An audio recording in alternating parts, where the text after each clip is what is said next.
తెలంగాణ రాష్ట్రంలోని ముఖ్యంగా ఉత్తర తెలంగాణ ప్రాంతం నుంచి దశాబ్దాలుగా ఇక్కడ వ్యవసాయ మార్గాలు లేక, భూమి ఉన్న నీళ్లు లేక, ఉపాధి అవకాశాలు లేక దశాబ్దాలుగా ఇక్కడ నుంచి మరి లక్షల సంఖ్యలో సోదరులు తమ భార్యా పిల్లల్ని విడిచిపెట్టి, కుటుంబాలను వదిలిపెట్టి గల్ఫ్ దేశాల్లో ఆ ఎడారుల్లో మరి ఒయాసిస్లు వెతుక్కుంటూ, మెరుగైన అవకాశాలు వెతుక్కుంటూ లక్షల సంఖ్యలో దాదాపు 3.5-4 దశాబ్దాలుగా అక్కడ పోయి పనిచేస్తా ఉన్నారు. అయితే గత 10 సంవత్సరాలుగా ముఖ్యంగా రాష్ట్రం ఏర్పడ్డ తర్వాత ఇవాళ తెలంగాణలో వ్యవసాయము బాగైంది, ఉపాధి అవకాశాలు బాగైనాయి.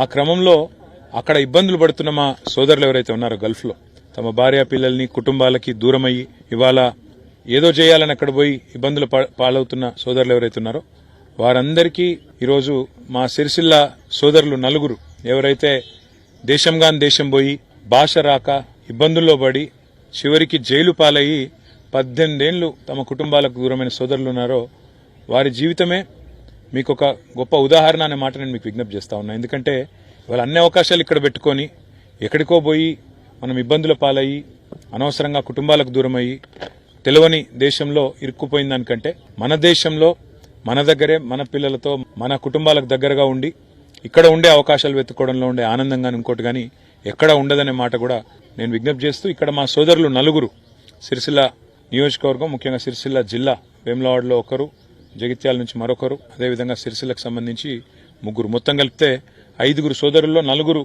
తిరిగి వచ్చినారు. చాలా సంతోషం. నేను దాదాపుగా ఇక్కడ మా స్థానిక నాయకులు ఆనాడు తౌటి నాగభూషణం గారనే ఒక రిపోర్టరు, తర్వాత బాలు కాయితీ అనే మరొక రిపోర్టరు, 2 సోదరులు కూడా ఈ విషయం నా దృష్టికి తీసుకొచ్చి అన్న మన వాళ్ళు ఇబ్బందుల్లో ఉన్నారు, మీరు వారిని విడిపించేదానికి మీ ప్రయత్నం చేయండి అంటే ఆనాడు మేము అధికారంలో లేము. 2011-12 ఆ ప్రాంతంలో మొదటిసారి ఈ అంశం నా దృష్టికి వచ్చినాడు అధికారంలో లేము.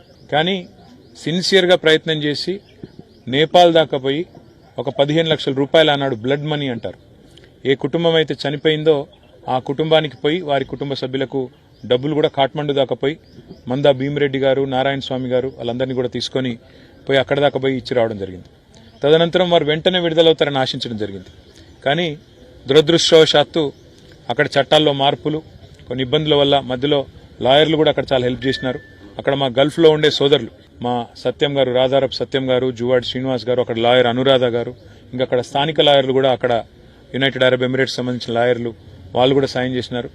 ఎంతో మంది కృషి వల్ల ఒక 7 సంవత్సరాల జైలు శిక్ష తగ్గి ఈరోజు 18 ఏళ్లకు, అంటే అది కూడా చాలా ఎక్కువ అయినప్పటికీ ఇంకో 7 సంవత్సరాలు శిక్షా కాలం ఉండగా వారు బయటికి రావడం, వారి కుటుంబాలతో మళ్ళీ తిరిగి కలవడం చాలా సంతోషంగా ఉంది. అందుకే వారిని కలవడానికి, వారిని పరామర్శించడానికి, కేవలం పరామర్శించడానికి మాత్రమే కాదు, వారి కాళ్ల మీద వారు, ఎందుకంటే 18 ఏళ్ల తర్వాత తిరిగి వచ్చిన తర్వాత వాళ్ళకు కూడా ఇక్కడ ఏం చేయాలనో పాల్పోతలేదు. కాబట్టి వారి కాళ్ల మీద వారు తిరిగి నిలబడడానికి కూడా నా వంతు ప్రయత్నంగా తప్పకుండా సాయం చేస్తానని చెప్పి వారికి నేను మాట ఇచ్చినాను. ప్రభుత్వాన్ని కూడా నేను కోరుతా ఉన్నా, మీరు మాట ఇచ్చారు, గల్ఫ్ బాధితులకు సహాయం చేస్తామని చెప్పారు, తప్పకుండా మీరు కూడా మాట నిలుపుకుంటారని, నిలుపుకోవాలని మనస్ఫూర్తిగా నేను రాష్ట్ర ప్రభుత్వాన్ని కూడా కోరుతా ఉన్నా. తప్పకుండా నా తరపున వ్యక్తిగతంగా నేను కూడా వారు తమ కాళ్ల మీద తాము నిలబడే విధంగా, స్వయం ఉపాధి అవకాశాలు అందిపుచ్చుకునే విధంగా మంచి ఏర్పాటు చేస్తానని వారికి మాట ఇచ్చాను. తప్పకుండా రాబోయే 1-2 నెలల్లోనే ఏర్పాట్లు చేస్తానని చెప్పి కూడా తెలియజేస్తూ, గల్ఫ్ దేశాల్లో ఉండే తెలంగాణ బిడ్డలకు మాత్రం మళ్ళొకసారి నా విజ్ఞప్తి, మీరు ఇక్కడ నుంచి పోవడం, కొంతమంది నకిలీ ఏజెంట్ల చేతుల్లో మోసపోయిపోవడం, అక్కడ పోయిన తర్వాత కలివిల్లి కావడం, అక్కడ పోయిన తర్వాత మళ్ళీ ఇబ్బందులు పడడం, భాష రాక, వీసా లేక, న్యాయంగా రావాల్సిన వేతనాలు రాక, రకరకాల ఇబ్బందులు. అందుకే మీ అందరికి కూడా నా విజ్ఞప్తి, తెలంగాణలో ఇవాళ అవకాశాలు కోకోలలుగా ఉన్నాయి. మన దగ్గర ఎక్కడెక్కడి నుంచో వచ్చి ఇవాళ వివిధ రాష్ట్రాల కార్మికులు పనిచేస్తా ఉన్నారు. కాబట్టి అన్నింటినీ దృష్టిలో పెట్టుకుని దయచేసి తెలంగాణ సోదరులు ఎవరైతే గల్ఫ్లో ఉన్నారో లేదా ఇక్కడి నుంచి పోవాలని ఆశిస్తున్నారో వారందరూ కూడా ఇక్కడే తమ కుటుంబాలతో ఉండి సంతృప్తికరమైన జీవితాన్ని గడపాలని మనస్ఫూర్తిగా కోరుకుంటూ, తిరిగి వచ్చిన మా శివరాత్రి హనుమంత్ గారు, మల్లేష్ గారు, లక్ష్మణ్ గారు, వెంకట్ గారు, రవి గారు, వెంకట్ ఒక్కరు రావాలి, ఇంకా రవి గారు, అందరికి కూడా మరి స్వాగతం చెబుతూ వారి కుటుంబాలతో వారు సంతోషంగా జీవితాన్ని గడపాలని ఆకాంక్షిస్తూ, సహకరించిన ప్రతి ఒక్కరికి, ఈ విషయాన్ని నా దృష్టికి తెచ్చిన 2 రిపోర్టర్ సోదరులకు, సహకరించిన లాయర్లకు, దౌత్య అధికారులకు, ఇందులో కేంద్ర ప్రభుత్వం కూడా సహకరించింది వారికి, ప్రతి ఒక్కరికి కూడా పేరు పేరున ఆ కుటుంబాల తరపున హృదయపూర్వకంగా ధన్యవాదాలు. వారందరూ కూడా, మీ అందరూ కూడా ధన్యవాదాలు. Thank you.